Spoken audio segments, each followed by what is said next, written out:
In 2011, in the city of Madison, Wisconsin, I lived a life that was defined by structure and predictability.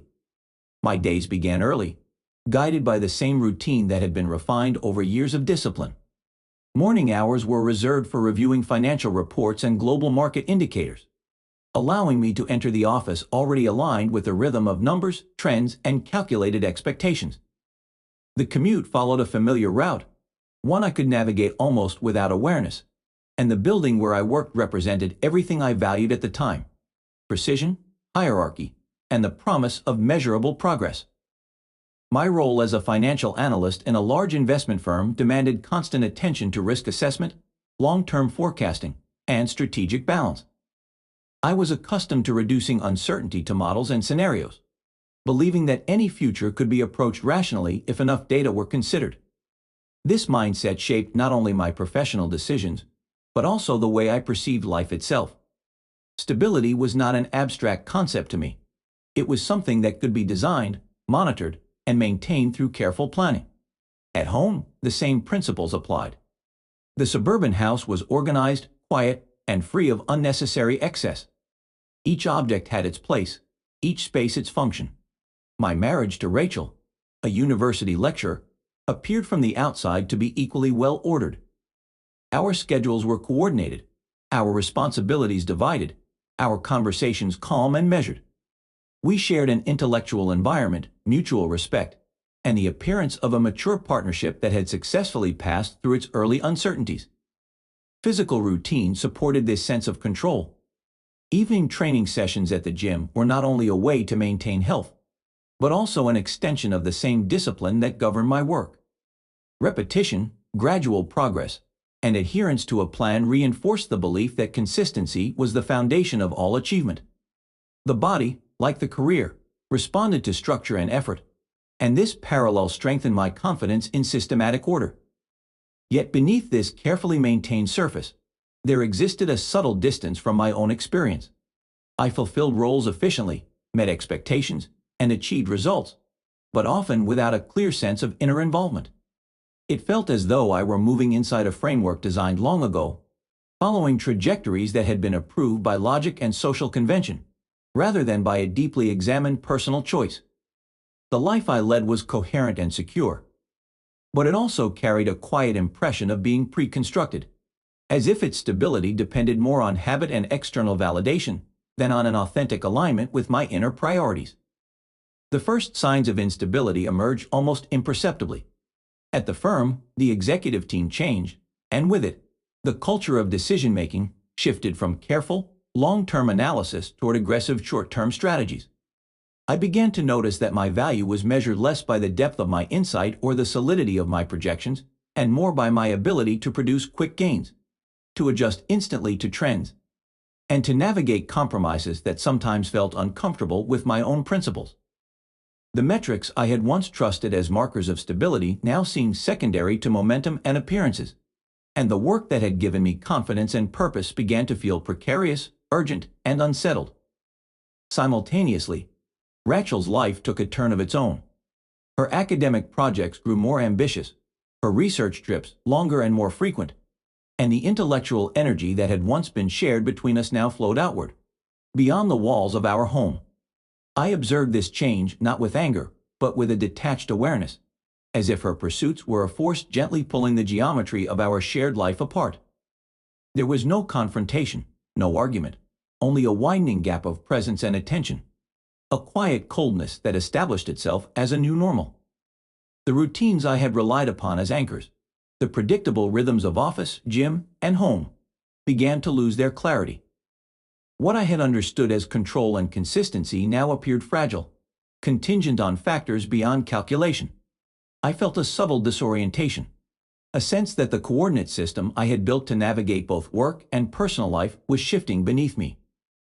The familiar landscape of my existence, once sharply defined by schedules, rules, and expectations, blurred at the edges, and for the first time, I confronted the unsettling realization that order alone could not secure stability. There was no dramatic event, no singular rupture, only the slow, almost imperceptible migration of lines of responsibility, proximity, influence that I had trusted. Each day, the boundaries of work and home, certainty and uncertainty, closeness and distance, seemed to redraw themselves without my consent. I became aware of a growing tension between what I could plan and what could not be contained, between principles and pressures, between the life I had designed and the life that was quietly emerging around me. This awareness did not bring panic, but it carried a steady, insistent gravity, a recognition that the structures I had relied upon might no longer be sufficient to hold the life I had once believed secure. In 2013, the fragile stability I had clung to collapsed almost simultaneously from multiple directions. The company where I had spent years building a career became embroiled in a financial investigation. I was not implicated, yet the restructuring that followed swept away my position without hesitation or distinction. The routines that had grounded me, the sense of purpose derived from measurable achievements, vanished with a bureaucratic stroke, leaving only an emptiness that echoed through my days. At nearly the same time, Rachel made a decision that quietly severed the last remaining threads of our shared existence. She accepted a long-term position in another state, an opportunity aligned with ambition and growth, and in doing so, she chose a path that diverged from ours. The home, once filled with overlapping patterns of presence and expectation, emptied as if the walls themselves had been waiting for this moment to release their hold. The familiar cadence of mornings, office hours, and evenings dissolved, leaving a silence that was almost tangible, pressing against my chest with the weight of absence. I confronted a reality I had never fully anticipated. The external supports I relied upon, the structures that had defined my identity and provided a sense of security, no longer existed. Status, role, and recognition, the very scaffolding of my self-image, crumbled, revealing the emptiness beneath. I was left with myself, stripped of the familiar markers that had guided every decision, every thought, every measure of success. The image of who I had been, constructed from order and calculation, felt obsolete, like a blueprint for a building that no longer stood. In the quiet that followed, I experienced the raw clarity of solitude. It was not merely the loss of employment or companionship, but the confrontation with a deeper disorientation. The recognition that control had always been provisional, that stability was a fragile arrangement, not a permanent state. Every expectation, every assumption, every routine I had trusted now demanded reevaluation. I could sense the tension in my own mind, the friction of ideas that no longer fit, the unease of a system collapsing from within. Amid this collapse, I realized that I had entered a threshold beyond mere change. This was not adjustment or adaptation. It was exposure, a confrontation with the limits of planning and foresight, a moment in which the identity I had carefully cultivated fractured under the weight of circumstance. The breaking point was not violent or dramatic, but in its quiet persistence, it left an indelible mark. The undeniable understanding that the life I had known, and the self I had inhabited within it, no longer existed in any recognizable form. During the months that followed, unemployment and solitude forced a confrontation with myself that I had long deferred. I relocated to Asheville, North Carolina, a city whose pace was slower, its contours softer than the rigid grids of Madison. The move was less about escape and more about creating a space in which observation and reflection could take root. I joined an analytical center focused on sustainable development and long-term economic planning, a field distant from the short-term profit games that had dominated my previous career. Here, work was measured not by immediate gain, but by systemic impact and accountability to generations yet to come. The contrast was striking. In Madison, every day had been a series of calculated steps, a careful navigation of risks and projections designed to maintain the illusion of stability. In Asheville, I encountered methodologies that valued patience, holistic understanding, and ethical consistency. Reports were not simply numbers to be manipulated. They were attempts to model consequences, to trace the effects of decisions across time, to anticipate ripple effects that reach beyond individual benefit. I found myself drawn into this perspective, noticing patterns and structures not for the sake of efficiency alone, but for the sake of integrity within the system itself. As I immersed myself in this environment, I began to scrutinize my own assumptions about life and success. The markers I had once trusted, salary, title, peer recognition, revealed themselves as superficial scaffolds. They could neither shield against upheaval nor convey genuine purpose. I realized that much of my previous existence had been an exercise in external validation, a series of performances to reassure both myself and others of competence and control. Now, stripped of that performance, I confronted the question of what remained when all measures imposed from outside fell away. I discovered that the real work was internal, aligning convictions with actions, reconciling desire with responsibility, constructing a framework of life that did not rely on external reinforcement. I began to articulate principles that were independent of circumstance, rules that could guide me even in uncertainty.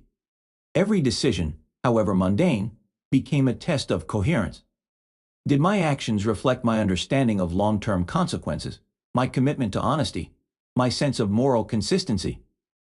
This process was gradual, often uncomfortable, as it required admitting failures and recognizing patterns of self-deception I had long ignored. By the end of that period, a quiet clarity emerged. It was not a triumph or sudden revelation, but a steady internal recalibration, an awareness that stability was no longer something to be claimed from the outside world, but something to be cultivated from within. I began to perceive life as a system of interrelated choices rather than a fixed trajectory, and in that perception, the first sense of agency returned. For the first time in years, I felt that my existence was not merely the sum of roles and expectations imposed upon me, but a structure I could shape, however incrementally, from the inside out. In the months that followed, my existence gradually assumed a structure that differed profoundly from the one I had known. The work at the Analytical Center extended beyond theoretical exercises and reports. I became involved in programs aimed at promoting financial literacy and supporting small businesses in the region. These initiatives required translating abstract models into practical guidance, shaping tools that real people could use to manage resources, plan ahead, and sustain growth over time. The immediacy of human need gave my work a tangible weight I had never experienced in Madison, where numbers had existed largely as symbols of control rather than instruments of impact. Each consultation, each framework I helped design, carried a sense of responsibility that demanded attentiveness and foresight, teaching me that the true measure of a contribution lay not in recognition, but in the precision and care with which it was executed. Outside of professional life, I learned to inhabit solitude without perceiving it as emptiness. The absence of companionship, once a source of unease, became a canvas for reflection and clarity. I structured my days around intention rather than expectation, finding rhythm in early mornings spent reading or walking, afternoons devoted to analysis, and evenings to quiet observation of the natural patterns around me. The clarity came not from escape but from integration, a process of aligning internal impulses with external activity so that each action reflected my evolving principles rather than a performance to meet outside standards. As I internalized these routines, I noticed a subtle recalibration in how I measured value. Speed and scale, once dominant markers of success, receded in importance, replaced by accuracy, patience, and accountability. I began to appreciate the intricacies of small, deliberate decisions, recognizing how they accumulated to form robust, resilient structures over time. The act of designing a program, advising a local entrepreneur, or refining a model became a practice in attentive craft, a reflection of an internal architecture that had replaced the old scaffolding of ambition and external validation. With each passing week, the contours of this new life solidified. I felt the tension of previous years dissolve into a quiet steadiness, an awareness that the substance of existence was not conferred by titles, accolades, or velocity, but by thoughtful alignment of intention and action. Life was no longer a sequence of reactive motions constrained by expectation, but a system I could actively shape, piece by piece, grounded in coherence, responsibility, and the enduring satisfaction of work that bore witness to both human need and personal integrity. By 2019, I had arrived at a state of inner coherence where the losses of previous years no longer felt like defeats. Each fracture, each upheaval that once seemed unbearable now revealed itself as a necessary process of purification, a stripping away of illusions and false anchors. I recognize that stability is not granted by external circumstances but constructed quietly, patiently, through deliberate alignment of values and actions. The programs I had developed, the entrepreneurs and local initiatives I had guided, continued to evolve without my constant oversight, carrying forward a sense of impact that transcended my immediate presence. Observing their persistence brought a subtle satisfaction, a proof that effort, when rooted in careful thought and responsibility, leaves traces beyond the confines of personal biography. My life had simplified in outward appearance, shedding the frantic patterns of ambition and performance, yet it had deepened in substance. I no longer sought validation from external recognition, understanding that genuine resilience emerges from the harmony between inner convictions and tangible action.